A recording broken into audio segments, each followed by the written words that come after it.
오늘도 하나님을 사랑함으로 또 주님과 만나기 위해서 이 자리에 나오신 한 분 한 분을 환영합니다. 오늘 함께 나눌 말씀은 데살로니가 후서 2장 1절에서 17절까지 말씀입니다. 제가 읽겠습니다. 형제들아, 우리가 너희에게 구하는 것은 우리 주 예수 그리스도의 강림하심과 우리가 그 앞에 모임에 관하여 영으로나 또는 말로나 또는 우리에게서 받았다 하는 편지로나 주의 날이 이르렀다고 해서 쉽게 마음이 흔들리거나 두려워하거나 하지 말아야 한다는 것이라. 누가 어떻게 하여도 너희가 미혹되지 말라. 먼저 배교하는 일이 있고 저 불법의 사람 곧 멸망의 아들이 나타나기 전에는 그 날이 이르지 아니하리니 그는 대적하는 자라. 신이라고 불리는 모든 것과 숭배함을 받는 것에 대항하여 그 위에 자기를 높이고 하나님의 성전에 앉아 자기를 하나님이라고 내세우느니라. 내가 너희와 함께 있을 때에 이 일을 너희에게 말한 것을 기억하지 못하느냐. 너희는 지금 그로 하여금 그의 때에 나타내게 하려 하여 막는 것이 있는 것을 아나니 불법의 비밀이 이미 활동하였으나 지금은 그것을 막는 자가 있어 그 중에서 옮겨질 때까지 하리라. 그때에 불법한 자가 나타나리니 주 예수께서 그 입의 기운으로 그를 죽이시고 강림하여 나타나심으로 패하시리라.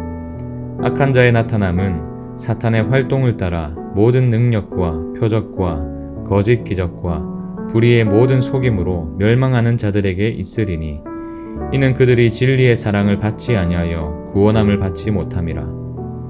이러므로 하나님이 미혹의 역사를 그들에게 보내사 거짓 것을 믿게 하심은 진리를 믿지 않고 불의를 좋아하는 모든 자들로 하여금 심판을 받게 하려 하심이라.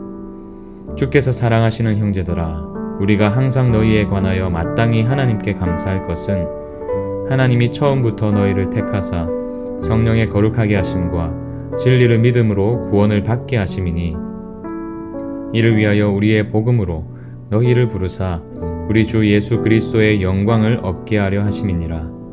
그러므로 형제들아, 굳건하게 서서 말로나 우리의 편지로 가르침을 받은 전통을 지키라. 우리 주 예수 그리스도와 우리를 사랑하시고 영원한 위로와 좋은 소망을 은혜로 주신 하나님 우리 아버지께서 너희 마음을 위로하시고 모든 선한 일과 말에 굳건하게 하시기를 원하노라. 아멘. 코로나19가 시작되면서 전 세계를 흔들어 놓았던 2020년 즈음이었습니다. 교회를 오랫동안 나오지 않던 한 청년이 교회를 찾아왔어요. 너무 오랜만에 만나서 참 반갑게 맞이했습니다. 그런데 그 청년의 표정이 좋아 보이지 않았습니다. 무슨 일이냐 물었죠. 그랬더니 이런 말을 하는 거예요. 취업을 준비하면서 집에 있는 시간이 많아졌는데 그러면서 유튜브를 보게 되었다고 합니다. 코로나19와 또 호주의 산불, 또 전 세계적인 기후변화, 그런 와중에서 이 청년이 극단적 종말론을 주장하는 분의 유튜브를 본 것입니다. 그 영상을 본 후로 마음에 두려움이 떠나지 않는다 하였습니다. 이제 곧 종말이 오는데 지옥에 가면 어쩌나. 물론 그 영상이 계기가 돼서 교회로 발걸음을 옮겼지만 그는 이미 그러한 영상의 메시지에 미혹이 되어 있는 것 같았습니다. 그래서 제가 권면했죠. 이제 그거 그만 봐. 너무 집에만 있지 말고 교회에 나와서 지체들과 교제를 나누고 그게 아니더라도 저를 정기적으로 만나서 수차례 이제 만남을 가지자. 그렇게 권면을 했지만 그 청년의 마음이 쉽게 돌릴 수가 없었습니다. 그리고 어느 날 교회를 나오지 않더라고요. 그 청년을 향한 안타까운 마음과 더불어서 잘못된 신앙이 주는 폐해가 얼마나 큰지를 새삼 실감할 수 있었던 경험이었습니다. 그런데 여러분, 이러한 신앙은, 이러한 잘못된 믿음은 오늘만의 문제가 아니었습니다. 데살로니가 성도들도 바로 이 문제를 직면하고 있었어요. 바울은 그 문제를 염두에 두고 이렇게 말하죠. 데살로니가 성도들이여, 속지 마십시오. 바울은 무엇에 속지 말라고 하고 있습니까? 2절을 보세요. 제가 세 번역으로 읽어드릴게요. 여러분은 영이나 말이나 우리에게서 받았다고 하는 편지에 속아서 주님의 날이 벌써 왔다고 생각하게 되어 마음이 쉽게 흔들리거나 당황하는 일이 없도록 하십시오. 교회 가운데 어떤 사람들이 있었던 것 같습니다. 그들은 주님의 날, 주님께서 다시 오실 그날이 임박했다고 주장했던 것 같습니다. 그들은 바울에게서 온 편지다 이렇게 속이면서 그들이 믿고 있는 잘못된 신앙을 성도들에게 전했던 것 같습니다. 그 교묘하고 치밀한 속임수에 데살로니가 성도들이 하나둘 넘어가기 시작했던 것 같아요. 잘못된 종말론에 속아서 마음이 흔들렸던 것이죠. 그 흔들린 마음에 찾아온 것은 다름 아니라 두려움이었습니다. 그런 그들을 향해서 바울은 단호하게 말하죠. 3절을 보십시오. 누가 어떻게 하여도 너희가 미혹되지 말라. 먼저 배교하는 일이 있고 저 불법의 사람 곧 멸망의 아들이 나타나기 전에는 그 날이 이르지 아니하리니. 바울은 그때가 언제인지 모르지만 그 일이 일어나기 전에 반드시 어떠한 징조가 있을 것이라고 말하고 있습니다. 그 징조가 무엇인가요? 언젠가 불법의 사람, 곧 멸망의 아들이 나타날 것이라는 거죠. 그는 자신을 높이고 자신은 하나님이라고 주장할 것이라는 거죠. 그러면서 주님을 떠나는 자들이 생겨날 것입니다. 왜요? 9절에서 10절을 보세요. 악한 자의 나타남은 사탄의 활동을 따라 모든 능력과 표적과 거짓 기적과 불의의 모든 속임으로, 이 사탄의 활동을 따라 모든 능력과 표적과 거짓 기적과 모든 불의의 모든 속임으로 모두가 할 수 있을 정도로 엄청난 표적과 능력을 나타내기 때문에 어떻게 해서든 믿는 자들을 믿음에서 떨어뜨리려고 모든 수단을 동원할 것이기 때문에, 그래서 주님도 이렇게 말씀하시지 않았습니까? 마태복음 24장 23절에서 24절 보세요. 그때에 사람이 너희에게 말하되 보라 그리스도가 여기 있다 혹은 저기 있다 하여도 믿지 말라. 거짓 그리스도들과 거짓 선지자들이 일어나 큰 표적과 기사를 보여 할 수만 있으면 택하신 자들도 미혹하리라. 그렇다면 이런 일이 언제 일어날까요? 언제 이러한 일들이 우리 앞에 마주하게 될까요? 우리의 이런 질문에 주님은 이렇게 대답하셨죠. 마태복음 24장 36절입니다. 그러나 그날과 그때는 아무도 모르나니 하늘의 천사들도 아들도 모르고 오직 아버지만 아시느니라. 그날과 그때, 언제 이러한 일이 일어날지는 아무도 모른다고 말씀하셨습니다. 언제 멸망의 아들이 나타날지, 언제 주님께서 강림하셔서 그를 심판하실지 아무도 모른다는 거예요. 오직 하나님 아버지만 아신다는 겁니다.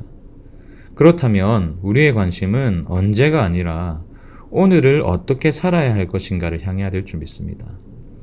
성경은 주님께서 언제 오실지 알지 못하기 때문에 너희가 그럼 방탕하게 살아 이렇게 말하지 않아요. 그렇다고 그저 두려움에 빠져서 하루하루를 허비하라고도 말하지 않습니다. 그때가 언제인지 모르지만 그날이 반드시 올 것이기 때문에 깨어 준비하면서 오늘 주어진 삶을 최선을 다해서 살아가라 말씀하시죠. 주님의 음성을 들어보십시오. 마태복음 24장 42절입니다. 그러므로 깨어 있으라. 어느 날에 너희 주가 임할는지 너희가 알지 못함이니라. 깨어 있으라. 이것이 주님께서 오늘을 살아가는 우리에게 요구하시는 부분입니다. 그렇다면 어떻게 깨어 있을 수 있습니까? 오늘 본문 15절을 보십시오. 그러므로 형제들아 굳건하게 서서 말로나 우리의 편지로 가르침을 받은 전통을 지키라. 굳건하게 서서 말로나 우리의 편지로 가르침을 받은 전통을 지키라. 다른 말과 다른 가르침이 아니라 오직 복음 위에 굳게 서라. 그 진리 위에 굳게 서라. 우리가 서야 할 기초는 두려움이 아니다, 진리다 이렇게 말하고 있습니다. 세상이 지금 당장 사라진다 해도, 종말이 지금 당장 임한다 할지라도 주의 말씀이 영원한 줄로 믿습니다. 그렇기 때문에 그 굳건한 반석 위에 서서 하루하루를 감사하면서 맡겨진 사명을 감당하는 삶이 바로 종말을 바라보는 건강한 믿음이라는 거예요. 우리가 믿는 진리는 우리를 향해서 이렇게 말하고 있습니다. 13절 보세요. 주께서 사랑하시는 형제들아, 우리가 항상 너희에 관하여 마땅히 하나님께 감사할 것은 하나님이 처음부터 너희를 택하사 성령의 거룩하게 하심과 진리를 믿음으로 구원을 받게 하심이니. 오늘 본문이 증언하는 우리는 누구입니까? 그리스도 안에서 처음부터 택함을 받은 자들입니다. 그로 인해서 성령 하나님은 우리를 날마다 거룩하게 해 나가십니다. 복음의 진리를 믿어서 구원을 받게 하시는 거죠. 그렇기 때문에 우리가 예수님 안에 있다면, 주님을 믿는 그 믿음 안에 있다면 두려워할 필요가 없어요. 우리의 영혼은 안전합니다. 오히려 깨어 있어 그날을 준비하면 되는 것입니다. 세상이 아무리 흉흉하더라도, 코로나19가 여전히 기세를 펼치고 우리의 마음을 아무리 위축되게 하더라도, 기후변화가 급변할지라도, 그 어떠한 상황을 마주할지라도 우리를 믿음 안에 머무르게 하시는 주님께서 살아계시고 우리와 함께 계시기 때문에 두려움이 아니라 깨어있음으로 살아가시길 바랍니다. 오늘 하루 깨어있음으로 주님 다시 오실 길을 예비해 나가는 그런 복된 인생을 살아가시길 주님의 이름으로 축원드립니다. 함께 기도하겠습니다. 주님, 그렇습니다. 오늘날 우리가 마주하고 있는 현실이 참 흉흉합니다. 코로나19가 벌써 3년차가 되고, 기후변화도 참 좋지 않은 소식들이 우리에게 계속 들려오고, 그러다 보니 우리의 마음에 어느덧 두려움이 생긴 것은 아닌지 돌아봅니다. 그러나 주님, 오늘 주신 말씀처럼 우리가 주님의 영원한 말씀과 그 말씀이 증언하는 사랑 안에 있기 때문에 우리의 영혼이 안전한 줄로 믿사오니, 하루하루를 살아갈 때에 하나님 환경이 주는 두려움과 불안으로 살아가는 자들이 아니라 오히려 깨어 있어서 오늘 하루를 주님 주신 사명 붙들고 최선을 다해 살아가는 복된 인생이 되게 하여 주시옵소서. 두려움이 아니라 깨어 있음으로 오늘 하루를 살아가게 하여 주시옵소서. 그렇게 행하실 주님께 찬양드리며 예수님 이름으로 기도합니다. 아멘. 오늘도 우리 두 가지 기도 제목 붙들고 같이 기도로 나아가겠습니다. 먼저는 우리의 영혼을 속이려는 건강하지 못한 신앙으로부터 보호하여 주시고 두려움이 아닌 진리의 기초를 둔 인생이 되게 하여 주시옵소서. 그리고 오늘 하루의 삶이 주님 다시 오실 길을 예비하는 깨어있음의 삶이 되게 하여 주시옵소서. 우리 그렇게 우리의 삶을 주님께 맡겨드리며 우리의 모든 두려움들을 내려놓으며 함께 기도하러 나가겠습니다. 기도하시겠습니다.